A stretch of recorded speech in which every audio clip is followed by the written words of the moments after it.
আসসালামু আলাইকুম। প্রিয় দর্শক, অন্য মঞ্চের আজকের আলোচনায় আমন্ত্রিত অতিথি হিসেবে আছেন জগন্নাথ বিশ্ববিদ্যালয়ের শিক্ষক জনাব রাহাত মিনহাজ। জনাব রাহাত মিনহাজ, আপনাকে আমাদের অনুষ্ঠানে স্বাগত জানাচ্ছি। আশা করি আপনি আমাকে শুনতে ও দেখতে পাচ্ছেন। আমি দেখতে পাচ্ছি প্রিয় আপনাকে, দর্শক, হ্যাঁ। একটু বলে নেওয়া ভালো যে আমরা আজকে কেন রাহাত মিনহাজকে আমন্ত্রণ জানালাম। রাহাত মিনহাজ এই সময়ে, এই মুহূর্তে দেশের বাইরে আছেন, অস্ট্রেলিয়াতে আছেন। উনি এই নির্বাচনটাকে, এই গত আমরা যেটাকে গণ অভ্যুত্থান বলছি, অনেকে বিপ্লবও বলছেন, 24 জুলাই আগস্ট যেটা হয়েছে, সেই সময়টা দেশে ছিলেন। তারপরে দীর্ঘ সময় ধরে উনি দেশে ছিলেন, কিন্তু গত 2-3 মাস ধরে উনি দেশের বাইরে আছেন। 2-3 মাস না, 2 মাস ধরে। তো উনি দেশেও একরকম দেখে গিয়েছেন, বাইরে গেলেও যেটা হয় আর কি, যেহেতু উনি শিক্ষক হলো, সাংবাদিকতা শিক্ষক, সংবাদ থেকে তো দূরে থাকতে পারেন না। তো উনি প্রতি মুহূর্তেই কিন্তু আমাদের সঙ্গে আসলে অনলাইনে কানেক্টেড ছিলেন। আমি ওনাকে আনতে চেয়েছি এই কারণে যে আমার নির্বাচনে একদম শেষ মুহূর্ত, নির্বাচনী প্রচারণা বন্ধ, এখন প্রস্তুতি নিয়ে কথা বলা ছাড়া আর তেমন কিছু বলার থাকে না। তো অনেক কিছু আছে আমরা ভেতর থেকে দেখি না, কিন্তু দূরে থেকে ভালো দেখা যায়। চাঁদ আমরা দেখি না, কিন্তু চাঁদ দূরে থেকে দেখা যায়, ভেতরে গেলে দেখা যায় এভরিথিং। রাহাত মিনহাজ, বাইরে থেকে আপনি কেমন দেখছেন আমাদের নির্বাচনী প্রস্তুতি, নির্বাচনের বিভিন্ন কর্মকাণ্ড, নির্বাচনের সঙ্গে জড়িত ব্যক্তিবর্গের বক্তব্য যা শুনছেন, আপনার উপলব্ধি কি দেখছেন? আর একদিন পরে যে নির্বাচন হতে যাচ্ছে, সেটা নিয়ে আপনার সার্বিক অবজারভেশনটা কেমন? প্রথমত আসলে আমি একটা ধন্যবাদ দিতে চাই অন্তর্বর্তী সরকারকে, কারণ তারা একটা জাতীয় নির্বাচন অনুষ্ঠানের একেবারেই সন্নিকটে রয়েছে। তারা একটা নির্বাচন দিলেন এবং সেই নির্বাচন অনুষ্ঠিত হতে যাচ্ছে। আমি এর জন্য তাদেরকে সাধুবাদ জানাই, কারণ আমার ব্যক্তিগতভাবেও এই নির্বাচনটা আদৌ হবে কিনা সেটা নিয়ে আমার সন্দেহ ছিল। তো সেই সন্দেহটা তারা দূর করতে পেরেছে এবং তারা একটা জাতীয় নির্বাচন দিচ্ছেন। এর জন্য আমি তাদেরকে আন্তরিকভাবে ধন্যবাদ জানাই। এটা হচ্ছে নাম্বার ওয়ান। আর নাম্বার টু হচ্ছে, আমার কাছে কেন যেন মনে হয় এই নির্বাচনটা খুব সহিংস হওয়ার একটা সম্ভাবনা আছে। আমি ব্যক্তিগতভাবে কামনা করি যাতে নির্বাচনটা খুবই শান্তিপূর্ণ এবং খুবই আপনার সুষ্ঠুভাবে সম্পন্ন হয়। যদিও এক আওয়ামী লীগ মিনিট, নির্বাচনে নেই, আওয়ামী লীগ আমি আপনাকে থাকলে এখানে একটা নির্বাচনটা। কোশ্চেন করে নিই, পরে আমি হয়তো ভুলে যাব, এই জন্য একটু করে নিতে যাচ্ছি। যে প্রথমত আপনি বলতে চাইলেন যে নির্বাচনটা যে হতে যাচ্ছে, মানে হতে পারাটাই একটা সাফল্য। ঠিক আছে, এটা মানলাম, কিন্তু আপনি সহিংসতার আশঙ্কাটা করছিলেন কেন? আচ্ছা, আমার কাছে ব্যক্তিগতভাবে মনে হয় যে যে আপনার আইন শৃঙ্খলা পরিস্থিতি একটা ভালো নির্বাচনের জন্য যেটা আসলে দরকার ছিল, সেটা এখন বাংলাদেশে বিরাজ করে না। এটা হচ্ছে নাম্বার ওয়ান। আচ্ছা, আর নাম্বার টু, আমি ব্যক্তিগতভাবে মনে করি যে এই সরকারের বিভিন্ন অ্যাপারেটাস, মানে ধরেন আইন শৃঙ্খলা রক্ষাকারী বাহিনী, সেনাবাহিনী, আরো যে বিভিন্ন বাহিনী আছে, এই সকল কিছুর উপরে প্রফেসর ডক্টর মোহাম্মদ ইউনূসের পরিপূর্ণ কন্ট্রোল আছে বলে আমি মনে করি না। আমার আচ্ছা, আচ্ছা। ধারণা যে আমার ধারণা এই নির্বাচনটা যখন অনুষ্ঠিত হবে, তখন আইন শৃঙ্খলার দায়িত্বে যারা থাকবেন বা নিরাপত্তার দায়িত্বে যারা থাকবেন, তারা সর্বোচ্চ সর্বোচ্চ এফোর্ট দিয়ে তাদের কাজ করবেন, এটা আমি মনে করি না। কারণ এটা করানোর জন্য তাদেরকে যে পরিমাণে আস্থায় নেওয়া প্রয়োজন ছিল, সেই আস্থায় নেওয়া তাদেরকে আপনার সেভাবে প্রস্তুত করা, সেটা এই সরকার পেরেছে বলে আমি মনে করি না। এটা জাস্ট আমার জি, আমার অ্যানালাইসিস। আমি আপনার জি। আগের প্রশ্নের উত্তরে আসি এবার। সেটা হচ্ছে, আওয়ামী লীগ এই নির্বাচনে থাকলে ভালো হতো, নির্বাচনটা অন্তর্ভুক্তিমূলক হতো। ওকে, কিন্তু আবার আওয়ামী লীগের তো নিজস্ব পাপও খুব কম নয়, কারণ আওয়ামী লীগ 2024, 2018 তারা একেবারেই আপনার এককভাবে নির্বাচন করেছে, অন্যান্য দলকে আসতেও দেয়নি, নানা প্রতিবন্ধকতাও তৈরি করেছে।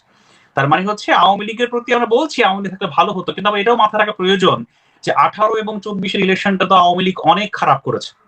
যদিও 14 ইলেকশনটা তো বর্জনই ছিল এক ধরনের, বলা যায় আর কি। সো নির্বাচনটা হচ্ছে, আওয়ামী লীগ সহ হলে ভালো হতো। আর আমি ব্যক্তিগতভাবে মনে করি এই নির্বাচনে ভয়াবহ রকমের আপনার রক্তক্ষয়ী সংঘাতের শঙ্কা আছে। এটা এটা ভালো কিছু নয়। আমি আশা আপনি করি এই আপনি শঙ্কাটা আপনি বাস্তবায়ন এই হবে না। আমি আশা করি। ভয়াবহ আপনি এই ভয়াবহ সংঘাতের যে আশঙ্কাটা করছেন, আপনি আইন শৃঙ্খলার কথা বললেন যে তাদের সেরকম প্রস্তুতি আছে বলে আপনার কাছে মনে হয় না। এটুকু আমি মানলাম, কিন্তু সংঘাত যেটা হওয়ার কথা ভাবছেন আপনি, সংঘাতটা করবে কি, সংঘাতটা হবে কেন, তা কি আপনার কোনো চিন্তা আছে যে কে করতে পারে সংঘাতটা, কার কারণে হতে পারে, কি কারণে হতে পারে? আচ্ছা, আমি আপনাকে খুব সহজ করে বলি। দেখেন, আমরা আপনার আমার দেশ বাংলাদেশ, বাংলাদেশকে নিয়ে আমরা অনেক গর্ব করি, বাংলাদেশকে নিয়ে আপনার আমার নানাবিধ আপনার ভালোবাসা আছে, আবেগ আছে, হ্যাঁ। কিন্তু একটা কথা মনে রাখা প্রয়োজন, আমাদের গণতান্ত্রিক সংস্কৃতি কিন্তু খুব একটা উন্নত নয়। কেউ একটা নির্বাচনে হেরে যাচ্ছে, মানুষের মতামতকে কেউ মেনে নিয়েছে এবং মেনে নিয়ে অন্যকে শ্রদ্ধা জানাচ্ছে, এটার চর্চা কিন্তু বাংলাদেশে খুব কম। এবং আপনি খেয়াল করে দেখেন, দুইটা যে বর্তমান বিবদমান যে দুইটা বড় পক্ষ, আমি যদি বলি বিএনপি এবং জামাত, তারা যেরকম মারমুখী অবস্থানে আছে, আমার আমি আমি আমি খুব জানি না তারা তারা নির্বাচনে যখন একটা প্রার্থী যখন হারবেন, যে নিশ্চয়ই তো সবাই তো আর জিতবে না, দুইজনেই তো আর জিতবে না, একজন তো জিতবে কোন একটা আসন, তাই না? অথবা একটা দলই জিতবে। তো যে দলটা জিতবে সেই জেতাটা মেনে তারা নেবেন কিনা।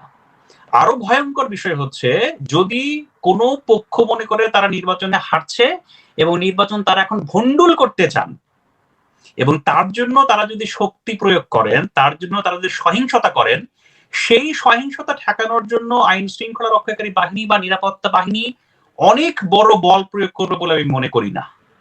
তো ফলে ফলে আমার আমার শঙ্কা আছে যে এই নির্বাচনটা খুবই সংঘাত মুখর, এমনকি বাংলাদেশের ইতিহাসে সবচেয়ে সংঘাত মুখরও হলেও হতে পারে, যেটা আমি কামনা করি না। আমি আবারও বলছি, আমি অন্তর থেকে চাই শান্তিপূর্ণভাবে নির্বাচনটা হোক, শান্তিপূর্ণভাবে একটা সরকার গঠন হোক, শান্তিপূর্ণভাবে ক্ষমতা হস্তান্তর হোক, কিন্তু জি, সেটা নিয়ে আমার শঙ্কা। যদি সেরকম কিছু একটা হয়, আমি ধরে নিচ্ছি আপনার, আমি নিজে আশা করি এবং আমি প্রত্যাশাও করি, প্রার্থনাও করি যে আপনার এই সংখ্যা মিথ্যা প্রমাণিত হোক, কিন্তু তারপরে আমি ধরে নিলাম কথার কথা যে আপনার এই সংখ্যাটাই বাস্তবে দেখা গেল। ধরেন একদল ভাবছে যে আমরা নির্বাচনে তো নিশ্চিত জয়, কিন্তু ফল তাদের বিপক্ষে গেল। অথবা একটা বাস্তবতা কিন্তু তৈরি হয়েছে যে সরকারের পক্ষ থেকে আগে বলা হয়েছে যে এবার নির্বাচনে ফল প্রকাশে দেরি হতে পারে। এটা বলে কি এই সেই সংখ্যাটাকে একটু বাড়িয়ে দেওয়া হয়েছে কিনা আমি জানি না, এবং এটা হয়তো একটা পটভূমি তৈরি হতে পারে। কিন্তু আমার প্রশ্ন অন্য জায়গায়, আমার প্রশ্নটা হলো, যদি সেই ধরনের সংঘাত হয়, তারপর তাহলে কি হতে পারে? আমাদের দেশের গণতন্ত্র বলেন, আমাদের দেশের পরবর্তী সরকার গঠন বলেন, অথবা আমাদের দেশের পরবর্তী মানুষের জীবনযাপন বলেন, তার উপর এটি কিরকম প্রভাব ফেলতে পারে বলে আপনি মনে করেন? না, প্রথমত দেখেন, আমরা আমরা কিন্তু খুবই নাজুক একটা পরিস্থিতিতে আছি। আমাদের দেশের গণতন্ত্র, আমাদের দেশের অর্থনীতি, আমাদের দেশের সামাজিক সংস্কৃতি, আমাদের সমাজের মধ্যে যদি বলেন অতি প্রতিক্রিয়াশীল গোষ্ঠী, নানা কিছু নিয়ে কিন্তু বাংলাদেশ একটা বড় ধরনের সংকটের মধ্যে আছে। এবং এখন যদি এই নির্বাচনটা যথাযথভাবে না হয়ে স্বাভাবিকভাবে ক্ষমতা হস্তান্তর না হয়, তাহলে আমি বলবো আমাদের বিপদটা আরো বাড়বে। বিপদটা কিভাবে বাড়বে? প্রথমত হচ্ছে, গণতন্ত্রের জন্য আমাদের যে হচ্ছে আপনার আকাঙ্ক্ষা বা চেষ্টা, গণতন্ত্রের জন্য আমাদের যে আপনার আগ্রহ, বা আমরা গণতান্ত্রিক শাসন ব্যবস্থায় ফিরতে চাই, সেটা হয়তো আরো পিছিয়ে যেতে পারে। Number one. নাম্বার টু, এই আবার যদি আপনার এই সংঘাতটা কন্টিনিউ হতেই থাকে, তাহলে দেখা যাবে এরকম যে আমাদের সোসাইটির মধ্যে যে নানাবিধ আপনার শক্তি আছে, যে শক্তিগুলো হয়তো গণতন্ত্রমুখী না, যে শক্তিগুলো গণতন্ত্রের পক্ষে না, এবং যে শক্তিগুলো নানাভাবে বাংলাদেশকে, আমি বলবো যে যাকে আমরা একাডেমিক ভাষায় বলি হচ্ছে আপনার হার্ড লাইনার্স এর দিকে নিয়ে যেতে চান, হ্যাঁ, তারা কিন্তু নানাভাবে আপনার আরো সুযোগ পেয়ে যেতে পারেন। সেটা আপনার আমার দেশের জন্য, বাংলাদেশের জন্য কোনো অবস্থাতেই ভালো নয়। আমরা আরো সংকটের মধ্যে পতিত হব। আমি বলবো যে যদি আপনি ধরে রাখেন যে এখন আমরা আইসিইউতে আছি, যদি এবার নির্বাচনটা সঠিকভাবে না হয়ে ক্ষমতা হস্তান্তর না হয়, সেটা ওই যে বল লাইফ সাপোর্টে চলে যেতে পারে আর কি, হ্যাঁ। আপনি ধরে নিতে পারেন জি, যে আমাদের দেশ একটা লাইফ সাপোর্টে চলে গেছে, যেটা খুবই ভীতিকর পরিস্থিতি হতে পারে। আচ্ছা, একটা কথা আপনি আমি আলোচনার শেষ দিকে চলে এসেছি। সেটা হলো, আমি একটু আপনাকে মানে আমি নিজে একটু কল্পনায় যাচ্ছি এবং আপনাকে একটু কল্পনা প্রবণ হওয়ার জন্য অনুরোধ করবো। এটা হলো দুটো অপশন। একটা হলো যে আমরা তো জানি যে এই নির্বাচনে হয় বিএনপি জিতবে, না হয় জামাত জিতবে। জামাত একটা ভালো অবস্থানে এরই মধ্যে তারা নিজেদেরকে নিয়ে আসতে পেরেছে, মানে লোকে তো একতরফা নির্বাচন ভাবছে না জামাতে একটা ভালো প্রতিদ্বন্দ্বিতা তৈরি করবে। হাইপোথেটিক্যালি আপনি ধরেন যদি বিএনপি ক্ষমতায় যায় এবং জামাত যদি হাড্ডাহাড্ডি একটা লড়াইয়ের মধ্যে থেকে একটা সম্মানজনক আসন পায়, কি হবে? আবার উল্টো দিকে জামাত ক্ষমতায় গেল, অনেকটা অপ্রত্যাশিত ভাবেই গেল, ভোট বিপ্লব যারা যেটা বলছে সেটা বিএনপি ক্ষমতায় যেতে পারলো না। সেক্ষেত্রে আপনি কি ভবিষ্যৎ দেখছেন? দুটো যদি আপনি অল্প অল্প করে 2-3 মিনিট করে বলেন, দুটো অপশন। আচ্ছা, আমি প্রথমে প্রথমে ছোট্ট করে বলি যে আমি আমি ব্যক্তিগতভাবে মনে করি যে বাংলাদেশের মানুষ যদি আপনার সঠিকভাবে সুষ্ঠুভাবে ভোট প্রদানের সুযোগ পায় ভোটের দিনে, এবং সেই ভোটে তিনি যাকেই নির্বাচিত করবেন, বাংলাদেশের মানুষ যাকেই আপনার বাংলাদেশের রাষ্ট্র পরিচালনার দায়িত্ব দেবেন, আমি ব্যক্তিগতভাবে তাকেই শ্রদ্ধা জানাতে বা তাকেই মেনে নিতে রাজি। এটাই গণতন্ত্রের সৌন্দর্য। এটা আমি ব্যক্তিগতভাবে মনে করি, নাম্বার ওয়ান। প্রথমত, যদি আপনার বিএনপি সরকার গঠন করে, যদি ধরেন তারেক রহমান সাহেব যদি প্রাইম মিনিস্টার হন, আমি ব্যক্তিগতভাবে মনে করি যে তারেক রহমান সাহেব প্রাইম মিনিস্টার হওয়া মানেই হচ্ছে বাংলাদেশ 6 মাসের মধ্যে সুইজারল্যান্ড হয়ে যাবে না, বাংলাদেশে একদম শান্তিপূর্ণ পরিস্থিতি চলে আসবে তা নয়, মানে রাতারাতি কোনো পরিবর্তন হবে না, নাম্বার ওয়ান। তারেক রহমান সাহেব যেরকম প্রতিশ্রুতি দিচ্ছেন নির্বাচনের ক্ষেত্রে, আমার কাছে একটু খারাপই লেগেছে যে উনি আসলে কিছু কিছু ক্ষেত্রে এমন সব প্রতিশ্রুতি দিয়েছেন, সেটা আমার কাছে অবাস্তব মনে হয়েছে বা অনেকটা খেলো মনে হয়েছে, দরকার ছিল না। যাই হোক, আমি ওই আলোচনায় যাচ্ছি না আজকে আর কি। তো প্রথমত হচ্ছে, তিনি যদি বিএনপি যদি নির্বাচিত হয়, আমার কাছে প্রথম যে সংখ্যাটা মনে হয় সেই ফলাফলটা আসলে এনসিপি এবং জামাত মানবে না। প্রথমত মানবে না হচ্ছে এনসিপি, আমার ধারণা। আমার আমার আমার একটা সমূহ ধারণা, ধরেন বাংলাদেশে এই নির্বাচনটা যখন শুরু হবে, দেখবেন এমন ঘটতেও পারে যে নির্বাচন শুরু হয়েছে, নির্বাচন বর্জন করার যে তালিকা, মানে আমি বর্জন করলাম, এই তালিকায় সবার আগে থাকতে পারে এনসিপি, কারণ তাদের নির্বাচনে জয়ের সম্ভাবনা খুব কম এবং তারা বর্তমান সময়ের পাওয়ারফুল স্ট্রাকচারের খুব কাছে আছে, নাম্বার ওয়ান। তাদের সাথে কণ্ঠ মিলিয়ে জামাতি ইসলামী বা সেকেন্ড যে আপনার হাইয়েস্ট পপুলার পার্টি, তারাও আপনার নির্বাচনটাকে আপনার বানচাল করা বা নির্বাচনটাকে না মেনে নেওয়ার ঘোষণা দিতে পারে আর কি। এটা হচ্ছে নাম্বার ওয়ান। নাম্বার টু হচ্ছে, যদি আপনার জামাত আপনার ক্ষমতায় আসে, আমি আবারও বলছি যে যিনি বাংলাদেশের মানুষকে ভোট দিয়ে ক্ষমতায় আনবেন তাকে আমি শ্রদ্ধা জানাতে বাধ্য, এটাই গণতন্ত্রের সৌন্দর্য। জামাত যদি ক্ষমতায় আসে, আমার কাছে মনে হয় বিএনপি হয়তো একই কাজ করবে। বিএনপি তখন বলবে হয়তো প্রশাসনিক কু, বিএনপি তখন হয়তো বলবে যে অন্য ধরনের কুর মাধ্যমে নির্বাচনটাকে ম্যানিপুলেট করে জামাতকে জিতিয়ে দেওয়া হয়েছে। তো ফলে আমার আমার আমার আমার একটা খুবই নেতিবাচক বলতে পারেন শঙ্কা বা ধারণা, যে যারাই পরাজিত হবে তারাই হয়তো ফলাফলটাকে প্রত্যাখ্যান করে নির্বাচনটাকে বাতিল করে দেওয়ার দাবি জানাতে পারে। এটা আমার গার্ড ফিলিংস, এটা আমার ধারণা। কিন্তু আমি আবারও বলছি যে আমি ব্যক্তিগতভাবে চাই বাংলাদেশ গণতান্ত্রিক ধারায় ফিরে আসুক, যে সরকার নির্বাচিত হবেন তারা দায়িত্ব পালন করুক, বিরোধী দল যারা থাকবেন বা বিরোধী পক্ষ যারা থাকবেন তারাও দায়িত্ব পালন করুক, এবং বাংলাদেশে একটা সুষ্ঠু গণতান্ত্রিক সংস্কৃতির আবার শুরু হোক, সেটা আমি অন্তর থেকে কামনা করি। জি, অনেক ধন্যবাদ জনাব রাহাত মিনহাজ। আপনি সুদূর অস্ট্রেলিয়া থেকে আমাদের সঙ্গে যুক্ত হয়েছেন এবং আমি জানতে পেরেছি আপনি নির্বাচনে অংশ নিতে পারছেন না, ভোট দিতে পারবেন না, নির্বাচনের পরে আপনি ফিরবেন।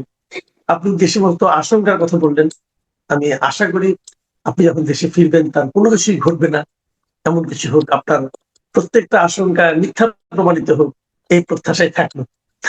প্রিয় দর্শক, আমরাও চাই আমি শুধু যে আমি কিন্তু 30 সেকেন্ড সময় নিই আপনার কাছ থেকে। আপনি কিন্তু বললেন বারবার দেশের বাইরে আসি, অনেকে আবার বলে যে দেশের বাইরে যারা থাকে দেশ থেকে পালাই গেছে কিনা আর ফিরবে কিনা, নানা কিছু আর কি। হ্যাঁ, আমি কিন্তু আসলে একান্তই পারিবারিক কাজে বিশ্ববিদ্যালয়ের অনুমতি ছুটি নিয়ে একান্ত একটা পারিবারিক কাজে আমি দেশের বাইরে অবস্থান করছি, এবং আমার নির্ধারিত ছুটির শেষেই আমি দেশে ফিরবো, এবং আমার ধারণা যে বাংলাদেশের যে নতুন গণতান্ত্রিক যে উত্তরণ বা গণতান্ত্রিক যে আপনার চর্চা বা গণতান্ত্রিক যে অভিযাত্রা, তো তার সাথী থাকবে।